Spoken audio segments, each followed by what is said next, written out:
Assalamualaikum warahmatullahi wabarakatuh. Waalaikumsalam warahmatullahi wabarakatuh.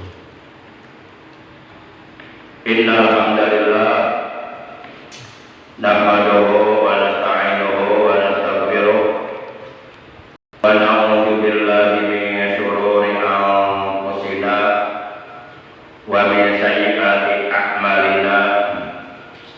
May yahdihillahu fala mudilla lahu wa may yudlilhu fala hadiya lahu. Asyhadu an la ilaha illallah wahdahu la syarika lah wa asyhadu anna sayyidana Muhammadan abduhu wa rasuluh alladzi la nabiyya wa la rasula ba'dah. Allahumma shalli wa sallim wa barik ala rasulillah sayyidina Muhammad ibn Abdillah wa ala alihi wa sahbihi wa mawala. Amma ba'd. Ma'asyiral muslimin rahimakumullah wa hadakumullah wa hafizakumullah. Segala puji bagi Allah, salawat dan salam semoga tetap dilimpahkan selalu atas kekasih Allah, baginda kita yang mulia tercinta Nabi Agung Nabi besar Muhammad sallallahu alaihi wasallam beserta seluruh keluarga beliau, para sahabat beliau dan seluruh pengikut beliau yang tetap setia dan tetap cinta kepada beliau. Malam ini kita sudah memasuki malam tanggal 14 di bulan Sya'ban tahun 1444 Hijriah, bertepatan dengan tanggal 6 di bulan Maret 2023 Masehi. Kita awali pengajian rutin kita pada malam ini dengan membaca ummul kitab suratul Fatihah dan dengan membaca sholawat atas kekasihnya Allah. Pahalanya kita hadiahkan untuk seluruh ahli kubur keluarga kita yang telah mendahului kita. Bidzil-dzaniyatil Fatihah. A'udzu billahi minasyaitonir rajim. Bismillahirrahmanirrahim. Alhamdulillahi rabbil alamin. Arrahmanir rahim. Maliki yaumiddin. Iyyaka na'budu wa iyyaka nasta'in. Ihdinas siratal mustaqim. Shiratal ladzina an'amta 'alaihim ghairil maghdubi 'alaihim waladdallin. Rabbi ighfir lana. Amin. Ya Rabbi bil Mustafa balligh maqasidana wa ighfir lana ma maqta ya wasi'al karami wa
kita umat Islam akan berada di malam tanggal 15 bulan Sya'ban yang disebut malam nisfu Sya'ban,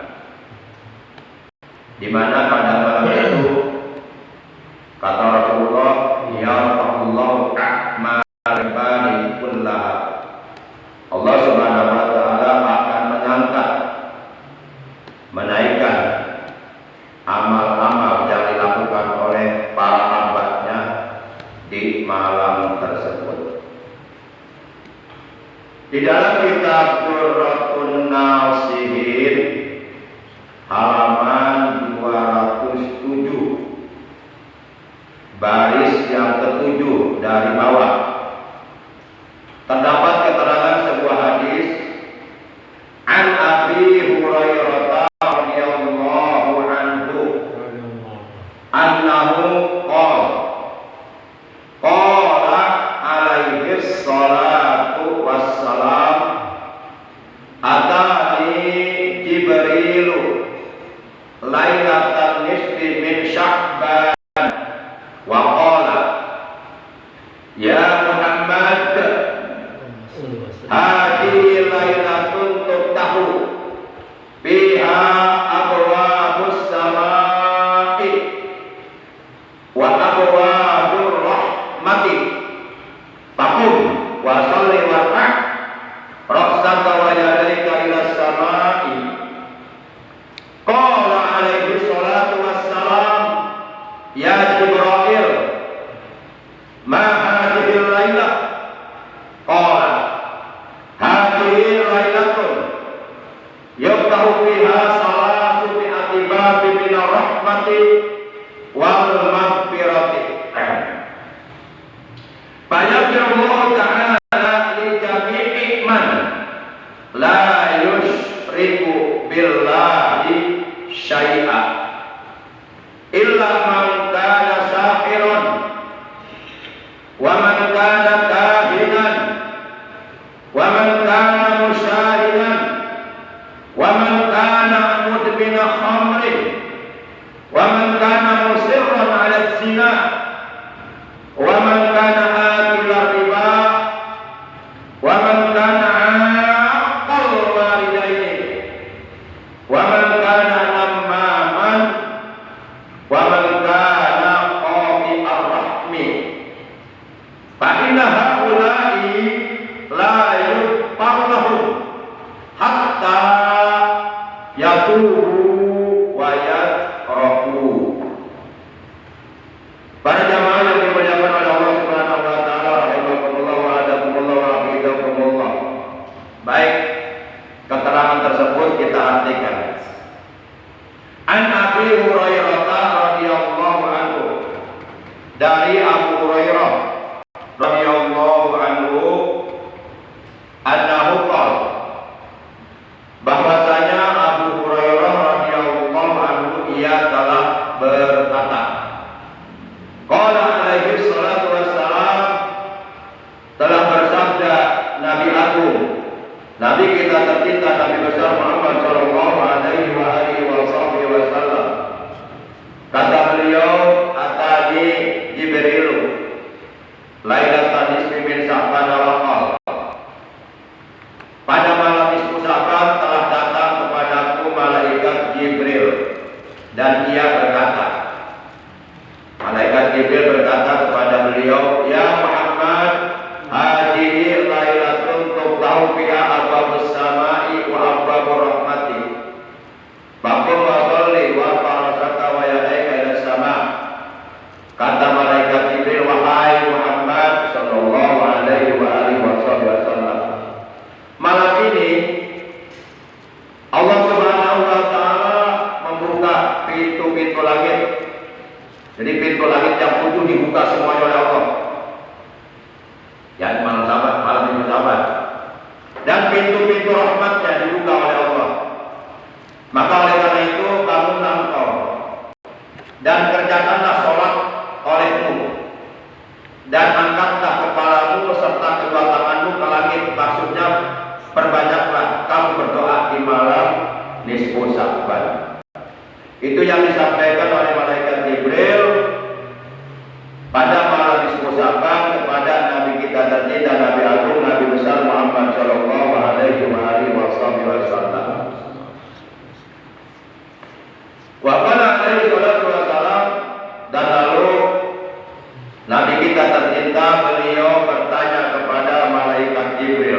ya Jibril. Jadi membacanya boleh Jibril, boleh Jabroil, boleh Jibril. Bahkan kalau orang luar negeri menyebutnya bukan Jibril, tapi Gabriel, malaikat Gabriel. Ya Jibril, wahai Jibril, kata beliau, maka hadhil lailah, malam apakah ini?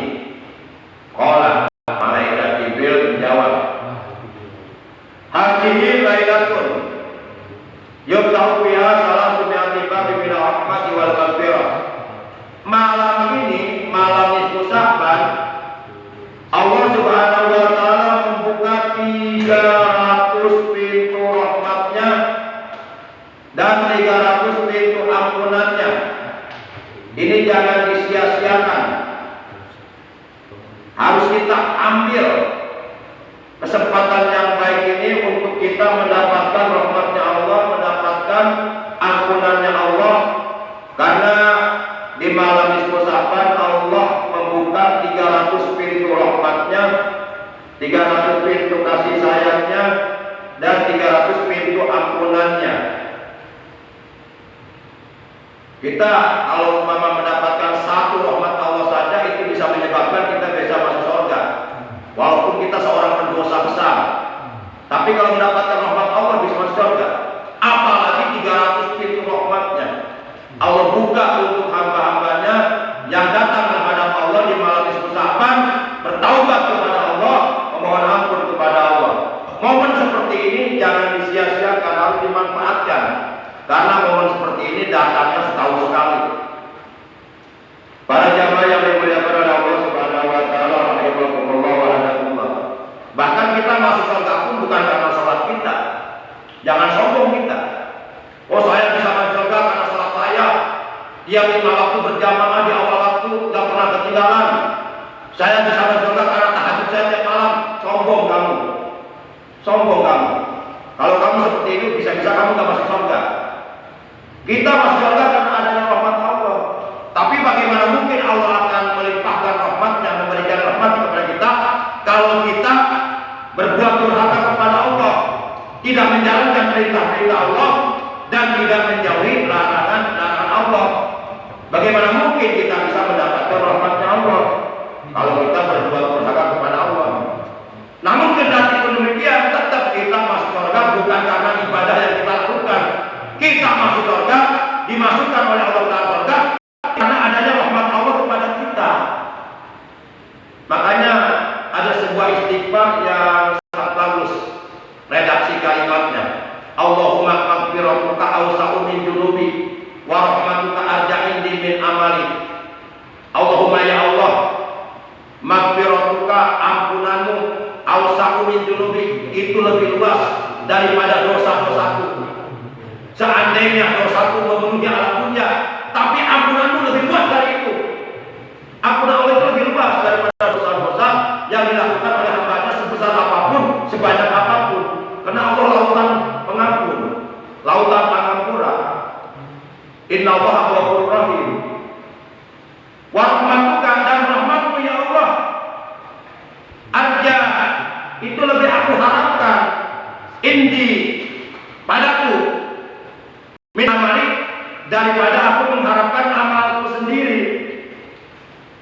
Di rahmat Allah harus lebih kita harapkan daripada kita mengharapkan amal ibadah yang kita lakukan kepada Allah. Artinya kita jangan sombong mengatakan bahwa saya akan masuk surga dengan sholat saya, itu sombong namanya. Sombong itu. Belum tentu sholat yang kita kerjakan diterima oleh Allah hari kiamat. Belum tentu. Dan belum ada bocoran, dan nggak pernah akan dikasih tahu apakah sholat yang kita kerjakan selama kita hidup dalam dunia ini nanti di hari kiamat akan diterima atau tolak. Kita belum tahu itu. Bagaimana kalau tolak?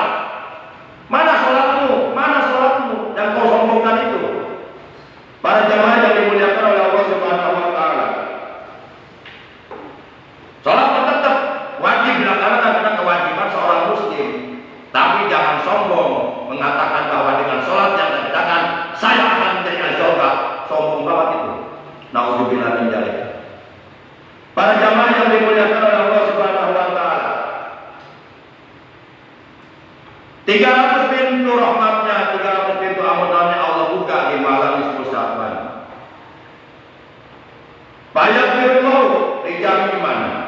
maka lalu Allah Subhanahu wa taala akan memberikan ampunan kepada seluruh orang-orang yang berbuat dosa sebanyak apapun, sebesar apapun, asal di malam nisfu Sa'ban dia datang menghadap Allah dengan ketulusan hatinya, benar-benar bertaubat kepada Allah dengan taubatan nasuha,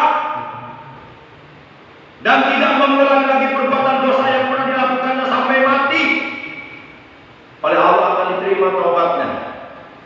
Permohonan ampunnya oleh Allah akan diampuni dosanya. La yusriku billahi syai'a. Allah akan mengampuni dosanya orang-orang, seluruh orang-orang yang tidak syirik, yang tidak berbuat syirik kepada Allah dengan sesuatu dari makhluknya. Artinya kecuali dosa asyirku billah, dosa syirik kepada Allah tidak akan diampuni oleh Allah, yaitu dosa menyekutukan Allah, mempersekutukan Allah. Itu dosa paling besar, dan Allah paling tidak suka disekutukan dengan sesuatu dari makhluknya, karena Allah itu Maha Ahad, Maha Esa, Esa zatnya, Esa sifatnya, Esa afalnya. Wahdahu la syarikalah, Allah Maha Esa, la syarikalah, tiada sekutu bagi Allah. Wa huwa ala kulli syai'in qadir, dan dia Allah Maha Kuasa atas segala sesuatunya. Maka kata Allah, fala taj'alu lillahi andada, maka janganlah sekali-kali kalian menjadikan sekutu-sekutu bagi Allah. Para jamaah yang dimuliakan oleh Allah Subhanahu wa taala, rahimakumullah wa hadakumullah fi dzikrillah. Dalam Al-Qur'an Allah berfirman, innallaha la yusriku billahi syai'a wa yaghfiru, innallaha la yaghfiru ay yusraka billahi syai'a wa yaghfiru ma duna dzalika liman yasha. Innallaha, sesungguhnya bermula Allah, la yaghfiru itu tidak akan mengampuni Allah.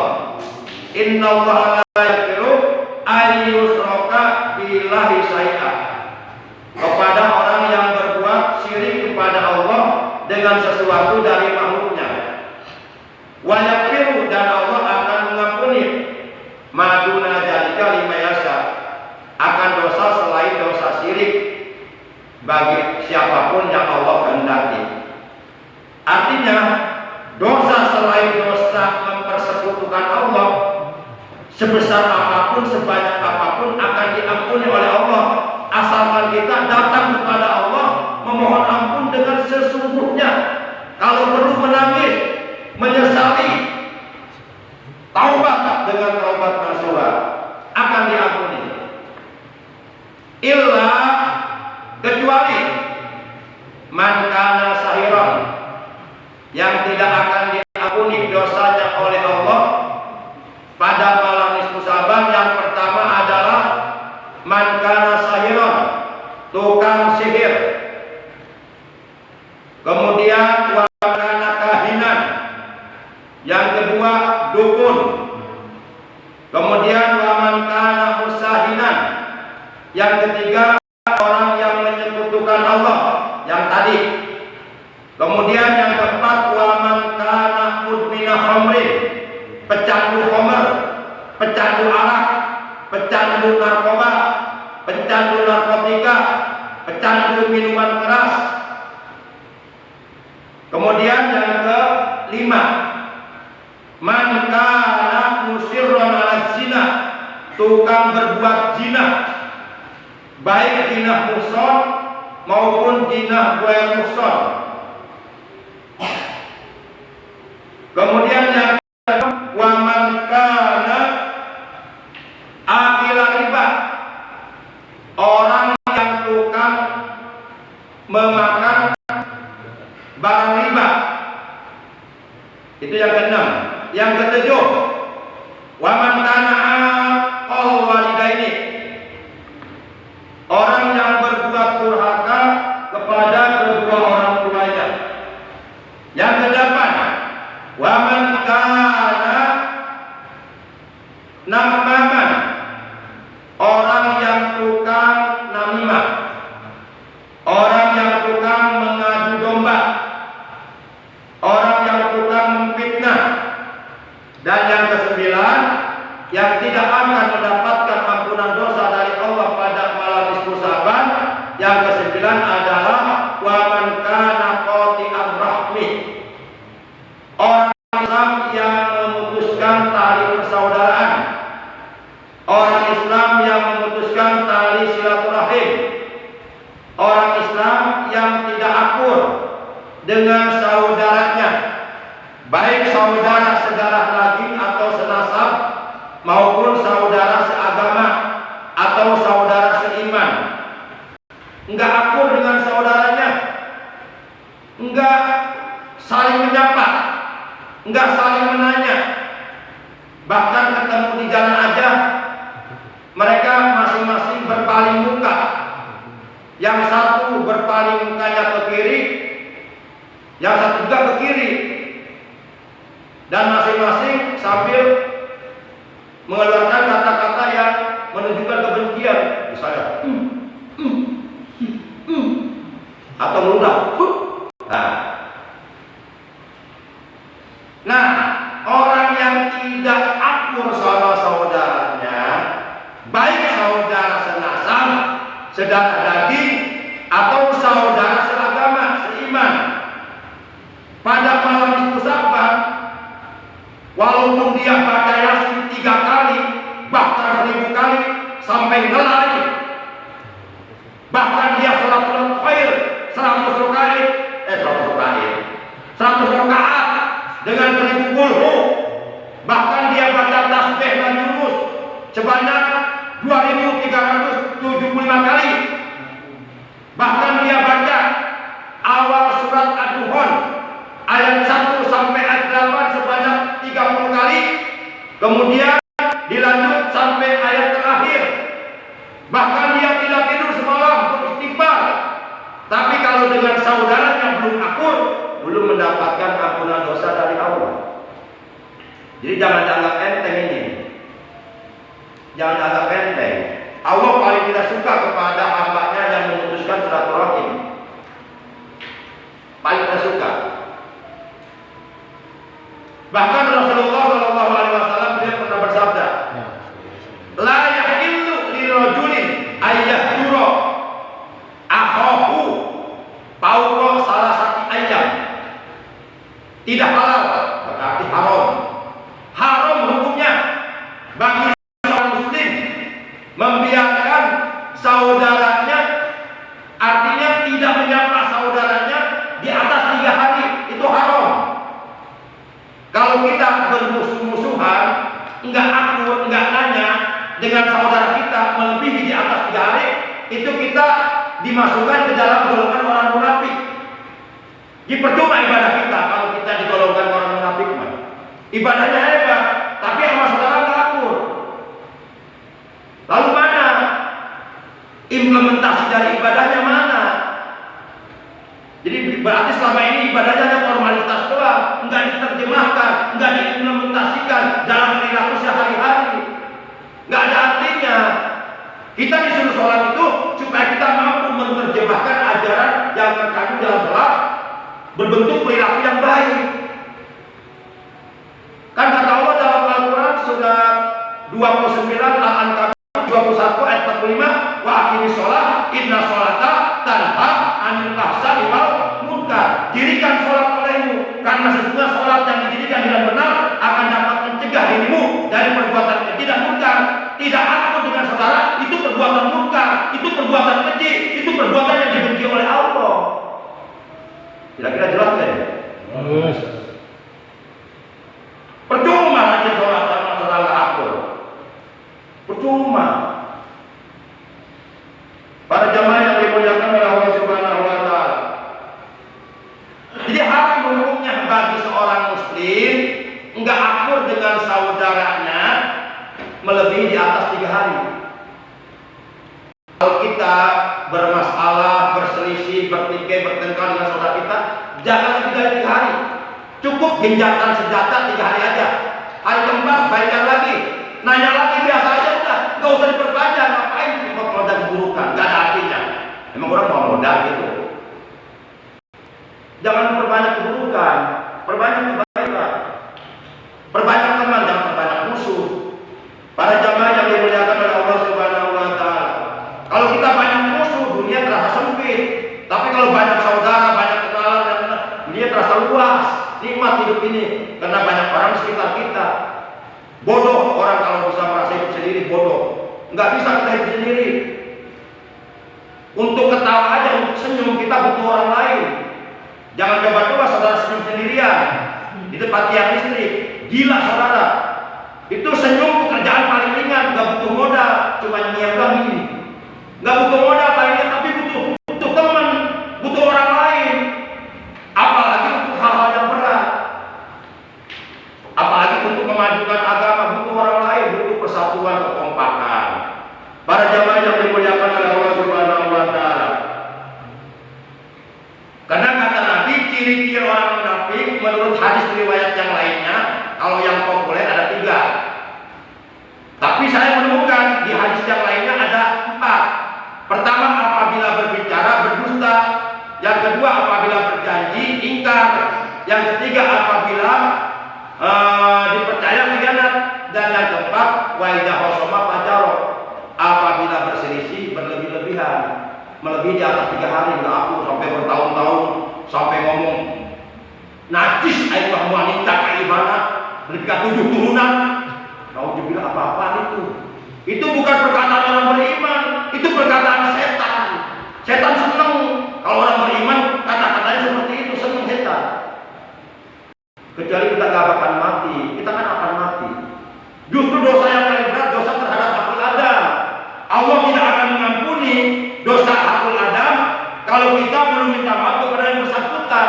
Kata Allah, kamu minta maaf dulu kepada orang yang kamu zalimi, baru aku ampuni. Itu berat.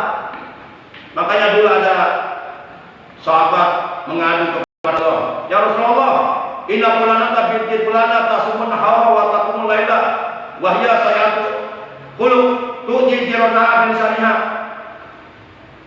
Wah Rasulullah, si fulana binti fulana hebat ibadahnya, tiap malam tahajud, tiap hari puasa, luar biasa.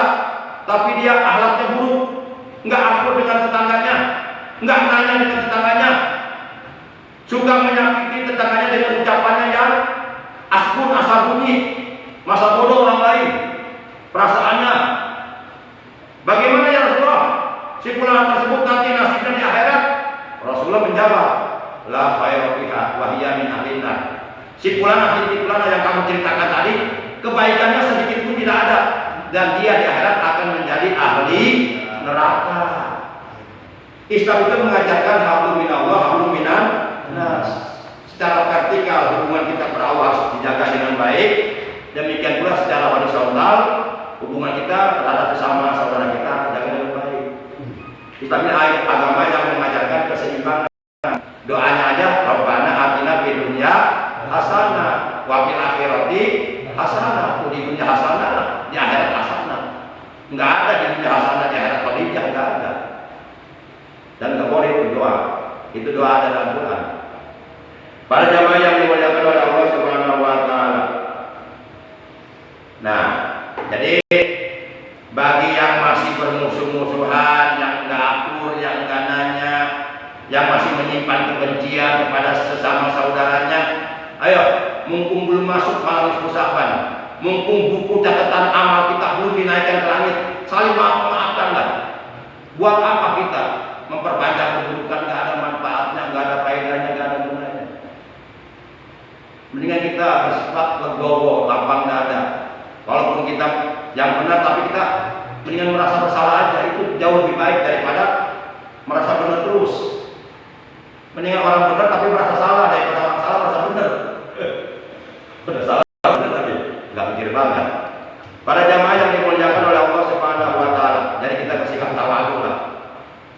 Jadi harus ada yang mengalah salah satunya gitu, jangan sama-sama sombong. Nggak akan ketemu itu. Para jamaah yang dimuliakan oleh Allah Subhanahu wa taala, demikian 9 golongan yang pada malam nisfu Sa'ban tidak tidak akan mendapatkan ampunan dosa dari Allah. Walaupun dia semalaman enggak tidur beribadah kepada Allah, tetap tidak akan mendapatkan ampunan dosa dari Allah. Kecuali kata malaikat begini, Pak Inna hakulai, sesungguhnya yang 9 golongan ini la yughfar lahum. Ini kata malaikat, bukan kata saya. La yughfar lahum. Mereka tidak akan mendapatkan ampunan dosa dari Allah hatta yatubu wa yatraku, sehingga mereka mau bertaubat kepada Allah dengan taubatan nasuha dan meninggalkan perbuatan dosa yang selama ini masih dilakukan. Tinggalkan, udah tolak 3 sekalian dengan perbuatan dosa, dan berjanji dalam hati bahwa saya akan berusaha untuk menjauh perbuatan dosa sampai saya meninggal dunia. Janji dalam hati, dan saya akan memperbaiki diri saya dengan sesuai dengan kemampuan saya. Itulah taubat nasuha, taubat yang sebenar-benarnya. Demikian para jamaah rahimakumullah wa hadakumullah. Jadi kalau mau sholat sunnah di malam nisfu Sa'ban, sholatnya 100 rakaat. Keterangannya ada dalam kitab Ihya Ulumuddin juz 1 halaman 203. Keterangannya begini, Pak Amas sholatul walidatu fi lailatin nisfi min Sa'bana fahya mi'atu raqatin. Mi'atu raqatin bi alfi maratin qul huwallahu ahad. Bi kulli raqatin asra maratin wa tusamma hadis sholatul khair. Maka adapun sholat yang kewarid pada malam nisfu Sa'ban, pada malam tanggal 15 di bulan Sa'ban, yaitu sebanyak 100 rakaat dengan 1000 kulhu. Berarti tiap rakaat kulhunya 10 kulhu kali 100 rakaat berarti 1000 kulhu. Cara mengerjakannya yang afdol 2 rakaat salam, 2 rakaat salam. Pikuli rakaatin asra maratin, pada setiap 1 rakaat kulhunya 10 kali. Waktu salam hadis sholatul khair, dan sholat ini dinamakan sholatul khair.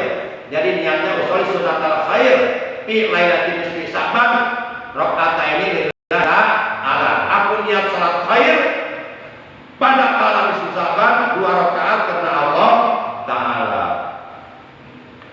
Demikian, mari kita tutup taat kita pada malam ini dengan ucapan hamdalah. Alhamdulillahirabbil alamin. Subhanakallahumma wa bihamdika asyhadu an la ilaha illa anta wahdaka la syarika laka astaghfiruka wa atubu ilaik. Astagfirullah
muslimati wal mu'minina wal mu'minati al-ahya'i minhum wal amwat. Allahumma bihaqqi sayyidina Muhammadin sallallahu alaihi wasallam nas'aluka as-sihhah wal afiyah wal mu'afiyah